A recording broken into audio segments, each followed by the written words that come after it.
Salut tout le monde, j'espère que vous allez bien. Cette semaine, comme vidéo, j'ai décidé de vous proposer une foire aux questions parce que si vous me suivez sur les réseaux sociaux, vous savez que dans les dernières semaines, j'ai été très occupée avec les examens du ministère et la correction.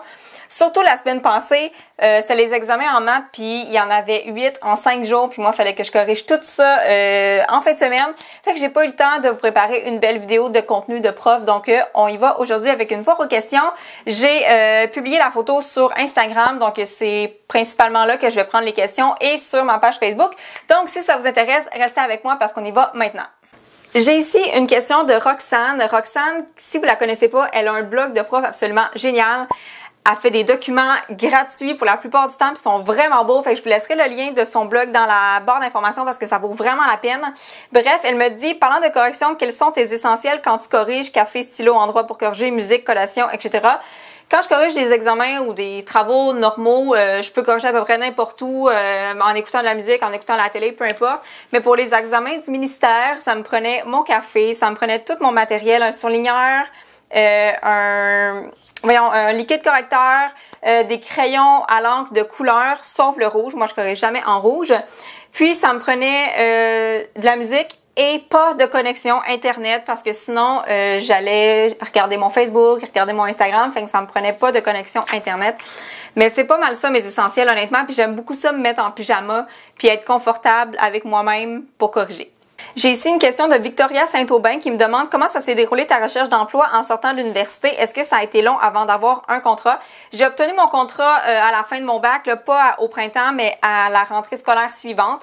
J'avais pas accès aux listes de choix de contrats, mais je suis allée porter mes CV puis c'est comme ça qu'on m'a engagée pour la première fois. Puis depuis ce temps-là, à chaque année, j'ai un nouveau contrat puis je monte sur les listes puis j'ai accès à des contrats qui sont plus intéressants.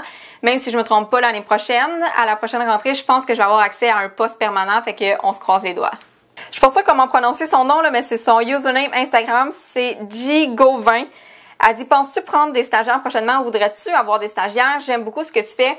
C'est sûr que j'aimerais ça avoir des stagiaires, mais je pense que pour le moment, j'ai pas encore assez d'expérience. Si je me trompe pas, je vais aller vérifier, là, mais si je me trompe pas, ça prend 5 ans dans le même poste. Dans le fond, là, j'ai juste des contrats depuis 3 ans. Mais quand ça va faire 5 ans que je vais avoir mon poste, je pense que je vais pouvoir avoir des stagiaires. Puis c'est sûr que je vais en prendre parce que je veux juste partager ce que je connais de ma job. Puis ça me tenterait vraiment d'avoir des stagiaires. Ici, j'ai Camille Doyon qui me dit, j'imagine que tu as dû passer des entrevues pour avoir certains contrats. Comment c'était? Je commence mon bac cet automne. As-tu un conseil à me donner? Moi, pour ma commission scolaire, j'avais pas d'entrevue à passer. Je sais que c'est chose courante dans certaines autres commissions scolaires, mais moi, j'ai jamais passé d'entrevue. On m'a engagée sur le champ avec mon bac, mon brevet, fait que j'ai jamais eu d'entrevue à passer.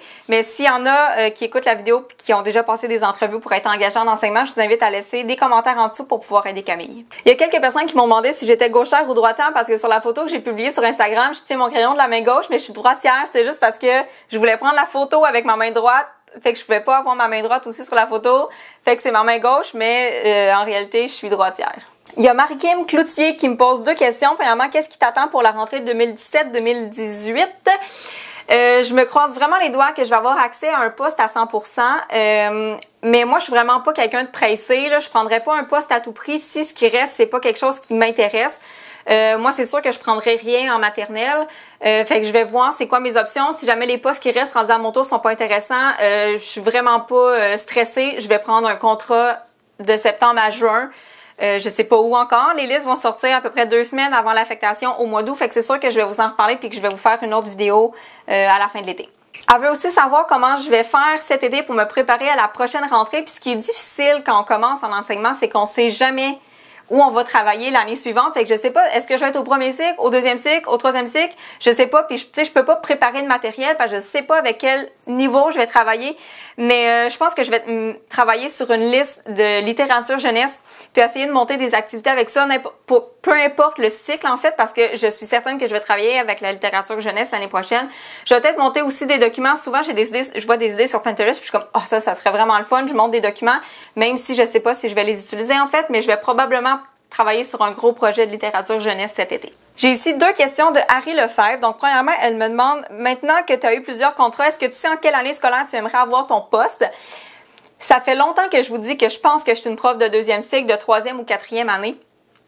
Mais j'ai eu mon contrat cette année en 6e année, ben pour finir l'année en fait, puis j'ai vraiment trippé. Vraiment, là, je les aime tellement, les enfants. Le programme, c'était le fun aussi. Puis tu sais, les emmener à réaliser les examens du ministère, c'est vraiment une grande fierté pour moi.